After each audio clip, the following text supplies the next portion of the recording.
falando dos incretinomiméticos. Agora são os incretinomiméticos por sangue, vamos dizer assim. São os que imitam realmente o GLP-1, tá? Então a gente falou dos inibidores da DPP-4, que na realidade vão aumentar o tempo de meia-vida do GLP-1 no organismo, né? Então eles aumentam o efeito de uma molécula que a gente produz.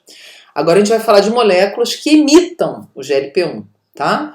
Né? Semelhante ao que a gente viu com os análogos da insulina, né? Quando se faz insulinoterapia, você utiliza moléculas que imitam a insulina. Então aqui a gente vai ter análogos e agonistas GLP-1, tá? Então vamos falar um pouquinho deles aqui. Então quem são essas substâncias? Então vocês já imaginam, se eu falei para vocês que GLP-1 é um peptídeo, então para imitar o GLP-1 tem que ser também um peptídeo. Então a via de administração desses fármacos não vai ser a via oral.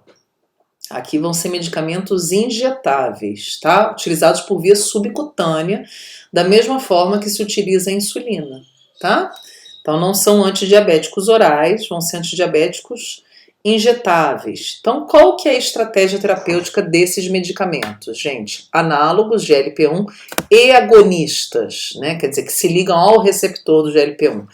Eles mimetizam as ações do GLP-1, que vão produzir aqueles efeitos todos que a gente viu maravilhosos. Aumentar a secreção da insulina, diminuir a secreção do glucagon, lentificar o esvaziamento gástrico, produzir sensação de saciedade, né? Redução do apetite. Bom, então eles são resistentes à ação da enzima, então esse é um ponto. Além deles mimetizarem e produzirem todos aqueles efeitos que o GLP-1 endógeno produz, eles também são resistentes à ação da enzima DPP-4, tá? Então não vão ser degradados facilmente. E aí isso faz com que esse efeito incretina ele tenha uma maior duração, né? Então a gente vai ter um efeito incretina de maior duração. Isso significa aumento da secreção da insulina, né? A gente vai ter uma secreção da insulina maior, consequentemente redução glicêmica, tá? Então, lembrando, né, que outras ações do GLP-1 que a gente vai ter, né, vão ser quais aqui, né? Então, a liberação da insulina e supressão do glucagon é uma parte da história, né?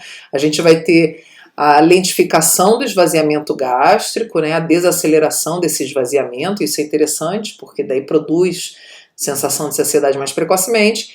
E, além disso, ele também atua diretamente no hipotálamo, no sistema nervoso central, reduzindo o apetite, tá? Então tem um efeito anorexígeno. E aí o que acontece, gente? Esses medicamentos eles estão sendo muito visados para uso de obesos não diabéticos, tá? Pessoas que estão não necessariamente assim com obesidade num nível muito elevado, já que estão com sobrepeso, muitas pessoas já começam o uso desses medicamentos, mas ele vai ter alguns poréns aí, tá? Mas isso ainda é muito off-label e não é recomendado pela própria Anvisa, tá? Não tem recomendação.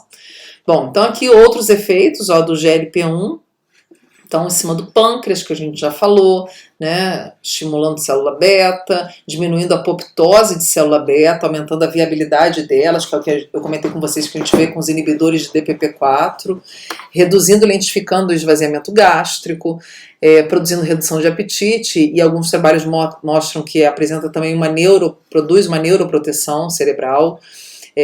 Também parece que está associado com uma cardioproteção, com aumentos de débito cardíaco, quer dizer, melhora da atividade cardíaca, e vai atuar, né, em cima daqueles alvos interessantes para controle glicêmico, que a gente já sabe, que é diminuindo a produção endógena de glicose no fígado e aumentando a sensibilidade dos tecidos à ação da insulina. Então é bem interessante, né? É uma molécula muito, assim, bacana para controle glicêmico, porque ela tem múltiplos efeitos, né? Ela resolve algumas questões aí, né? Produção endógena, absorção de glicose, estimula a secreção de insulina, então tem uma ação secretagoga, não deixa de ter. Lembrando que, claro, aquele cara que tem insulinopenia, né? Não produz insulina de jeito nenhum, esse medicamento não vai funcionar, tá? Mas existem algumas associações já dele com insulinas também. Então, alguns diabéticos tipo 1, muitas vezes é recomendado que faça o uso, que ela aumenta essa atividade da insulina nos tecidos, né? Ela não está restrita só a efeito secretagogo. Bom, gente, então a gente vai ter como agonista GLP-1 uma molécula que por isso que está esse cara aqui com essa língua para fora lá, engraçado, que é produzida na saliva desses bichos aqui, tá? Então, o Gila monster, que é um réptil, né, é considerado o maior réptil dos desertos lá norte-americanos, então são encontrados principalmente nos Estados Unidos. Eles produzem uma molécula que está presente na saliva desses bichos, que é chamada de exendina 4. Essa molécula, ela, no momento que esse animal ele morde uma presa, né, que ele está caçando, essa molécula entra no sangue da presa e produz o que? Hipoglicemia nessa presa. Olha que interessante. Aí ela fica imobilizada e ele vai lá e come. Né? Então é a forma dele caçar. Então identificaram essa molécula na saliva desses animais, tá? E aí, com os estudos e tal, foram ver que ela produzia hipoglicemia, né? E aí viram e isolaram esse agonista. Eles viram que essa substância na saliva, ela ativa um receptor GLP-1. E por isso que produz aumento da secreção de insulina e tal, e aí diminui a glicemia. Então a gente vai ter aqui a exenatide, tá? São os agonistas de GLP-1. Então a exenatide vai ter em 5 e 10 microgramas, caneta, então medicamento injetável, como eu falei para vocês, é um peptídeo, então ele é muito instável, ele tem instabilidade química para ser administrado por via oral, né? Seria facilmente degradado pelas enzimas digestivas, assim como a insulina. Então, por isso que ele precisa ser administrado por via injetável, né? Via parenteral. Então, a gente vai ter administração subcutânea, ele vem em canetas como essas, então vocês já imaginam, é um medicamento caro, tá? Então, o acesso dele é um dos pontos negativos é o custo. É um medicamento mais caro que os inibidores de DPP-4, mais caro que as glifosinas. Então acaba que o uso dele fica restrito para os indivíduos que têm grana, né? Então a gente vai ter aqui, ó, exenatide de 5 e 10 microgramas, 2 vezes ao dia, né? Então, normalmente 60 minutos pré-prandial, 60 minutos antes da refeição. Então, medicamento pré-prandial. Então, se o indivíduo tomar e não comer nada, o risco de hipoglicemia não é muito grande, mas a pessoa não vai se sentir muito bem, vai dar um certo desconforto. E tem a exenatide XR, quer dizer, de longa liberação, né?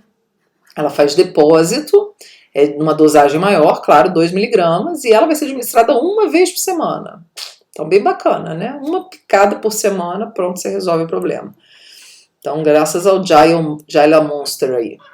Bom, então quais são as características farmacocinéticas? Essa aqui é a XR, ó. Ela é a mais recente, essa de uma vez por semana.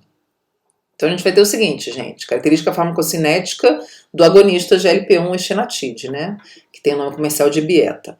A gente vai ter o pico plasmático em 2 horas, então após a administração. A ação dura em torno de 8 horas, ó. Então tem uma duração interessante, por isso que ele pode ser administrado 2 vezes ao dia, quando é aquela dosagem menor. E o tempo de meia-vida de 2,4 horas, tá? Mais ou menos. A biotransformação, a gente vai ter uma degradação proteolítica após filtração glomerular. Então, vai ser no próprio rim, tá? Essa degradação da exenatide, né? E a eliminação por via urinária, tá? Então, não envolve aí degradação hepática. Os outros medicamentos que a gente vai ter dessa classe, né, de incretinomiméticos são análogos de GLP-1, quer dizer, eles são moléculas semelhantes ao GLP-1 endógeno, foram produzidas em laboratório, assim como a gente tem os análogos da insulina que a gente já falou. Então, com algumas alterações para tornar essa molécula mais resistente ao DPP-4. Então, a ideia é essa. Então, esses aqui são os mais comercializados na realidade, tá? Mais do que o agonista. Então, a gente vai ter a liraglutida, tá? Com administração uma vez ao dia, ó, 3 apresentações, né, em 3 dosagens aí. A lishesentatida, que é 10 e 20 microgramas, uma vez ao dia também. A dulaglutida, tá? Que é uma vez por semana. Esses são interessantes, né? E a semaglutida, que também é uma vez por semana, tá? Então, esses aqui, a liraglutida já foi muito bem vendida, ainda é, que é a Victoza, essa aqui, né? E a gente tem a dulaglutida também com bastante presença no mercado.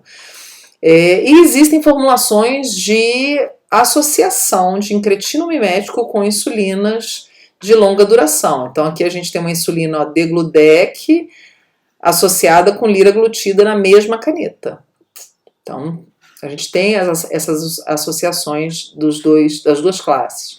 Aqui a lixenatida associada com glargina, tá? Na mesma caneta. A escolha, né, gente, vai depender muito do paciente, da situação pancreática dele, se ele já está com uma insulinopenia importante, enfim, da idade e tal. Então agora vamos fazer uma comparação, né, entre esses agonistas e análogos de GLP-1 e inibidor de DPP-4, né? Então a gente vai ter o seguinte, ó, os incretinomiméticos, que são os agonistas e análogos, mas quando a gente fala em incretino, é que nem simpático mimético, né? Entra todo mundo, entra agonista e entra inibidor de, por exemplo, enzimas que degradam noradrenalina, né? Os inibidores de monoaminoxidase e tal. Então, quando a gente fala em incretinomimético, entra as duas classes, né? Tanto o análogo e agonista GLP-1 quanto o inibidor de DPP-4, tá? Mas muitas vezes algumas pessoas fazem uma distinção dos dois. Então, considera só incretinomimético os agonistas e análogos GLP-1. Bom, agora eu vi que tem um errozinho de grafia aqui, vocês me perdoem, tá? Tem um S a mais aqui. Então é o seguinte, a gente vai ter os dois aumentando a secreção da insulina, os dois diminuindo a secreção de glucagon, tá? E os dois aumentando a função de célula beta, que é uma coisa bem interessante, né? Você pode recuperar, de repente, a funcionalidade dessa célula beta porque estimula a mitose e viabilidade de sobrevida da célula. Os incretinomiméticos, que são os agonistas e análogos de LP1, eles levam à perda de peso. É um efeito interessante associado a esses medicamentos, eles produzem um efeito sacietogênico maior do que os inibidores de DPP-4, tá? Que não aumentam nem diminuem, não mudam o peso. Eles diminuem o esvaziamento gástrico, a velocidade de esvaziamento gástrico, os inibidores de DPP-4 não mexem muito, porque eles vão aumentar, na verdade, a sobrevida do nosso GLP-1 interno, né? Os incretinomiméticos, análogos e agonistas de GLP-1, eles têm uma administração injetável, então esse é um ponto negativo para eles, né? Porque nem todo mundo gosta de ficar, né? Acho que ninguém tomar injeção todo dia, ou uma vez por semana, que seja. E os inibidores de DPP-4 é via oral, mais tranquilo, mais confortável e tal. Efeitos adversos, a gente vai ter a náusea associada aos agonistas e análogos, tá? E os inibidores de DPP-4 até têm um efeito nauseante, mas é menor, tá? E a hipoglicemia você não tem acontecendo em grandes riscos com esses medicamentos, tá? O risco de hipoglicemia antes dele não é tão grande, porque ele está muito associado em estimular a ação da insulina endógena, né? Estimula a secreção da insulina, estimula, mas no nível fisiológico, né? Você vai ter ele aumentando aquele efeito incretina que é perdido nos indivíduos diabéticos. Por isso que esses medicamentos eles são mais adequados para quem tem já distúrbio glicêmico e não para quem é uma pessoa que quer simplesmente emagrecer. Porque daí sim, essa que tem a glicemia ok, mas está com um pouquinho acima de peso e quer tomar para perder peso, ela pode apresentar uma hipoglicemia, porque ela não tem problema glicêmico. Então ela já pode diminuir essa glicose e aí não é legal, né? Então por isso que tem muito cuidado com relação à indicação. Então, olha lá, gente. Então, na glicemia de jejum, a gente tem redução de 30 mg por decilitro, uma redução bacana. Hemoglobina glicada entre 0,8% a 1,2%. Também, mais ou menos, né? Mas não é... Até que reduz um pouco mais que os inibidores de DPP-4 que a gente falou. E diminui desfecho cardiovascular, o que é legal, né? Por conta do efeito cardioprotetor que o GLP-1 tem e tudo. O peso corporal, diminuição do peso corporal, e aí isso aqui já foi capa de revista, olha só, né? Parece milagre, tá vendo? Um novo remédio faz emagrecer e tal. Então isso acaba que chama muita atenção para esses medicamentos, porque a gente sabe que a questão do sobrepeso e tudo, né? Perder peso, emagrecer é muito difícil para muita gente e tal. E aí pessoas que nem estão com tanto sobrepeso assim acabam usando para poder fazer a redução do peso desejado. Então utiliza como anorexígeno, mesmo não tendo problemas glicêmicos, né? Mas nem todo mundo se dá bem nessa, porque tem muita gente que passa muito mal. A gente vai falar do lado B da história aqui. E esse aqui que eu acho o mais lindo de todos é o aumento das células beta, né? Então você aumenta a quantidade de célula, então produz mitose celular e aumenta a viabilidade delas, a sobrevida delas, né? Então no indivíduo diabético que já está apresentando aquele ômega beta diminuído, quer dizer, uma insulinopenia presente e tudo, é interessante, é uma tentativa até de recuperar a atividade secretória desse pâncreas, né? Então esse efeito é bem bacana desses medicamentos. Bom, vamos lá para o lado B da coisa, né? Então, quais são as reações adversas que a gente vai ver, gente? Olha lá, cefaleia. Então, as pessoas relatam sentirem muita dor de cabeça, mal-estar, náusea, um efeito nauseante. E isso acaba contribuindo para a baixa adesão, muitas vezes. Quer dizer, a gente não tem uma baixa adesão, mas muitas pessoas abandonam o tratamento por conta disso, de se ficarem passando mal o tempo todo, né? A diminuição do apetite, então por isso que a gente tem a perda de peso, que acaba sendo muitas vezes um efeito interessante para os indivíduos diabéticos, indivíduos com síndrome metabólica, é legal, que auxilia nesse processo. Mas também tem essa astenia, que é essa indisposição, essa falta de energia, né? Prostração, que está muito associado, que pode estar... A gente sabe que cefaleia e náusea, gente, essa astenia, podem estar muito associadas com hipoglicemias, né? Então, se a pessoa não tem problema glicêmico, ela vai ficar com esses efeitos mais intensos ainda, tá? Essas reações adversas, elas vão ser mais pronunciadas. Por isso, da parcimônia aí no uso dos indivíduos que não têm diabetes para tratamento apenas de obesidade, né? Que é uma situação difícil de se ver, mas acontece. Bom, gente, então era isso que eu tinha para falar para vocês. Eu espero que vocês tenham gostado e a gente se vê nos próximos vídeos aí, falando de mais algumas coisinhas pra gente fechar esses assuntos de diabetes, de tratamento de diabetes. Tá ok? Vamos concluir, amarrar tudo. Então a gente se vê.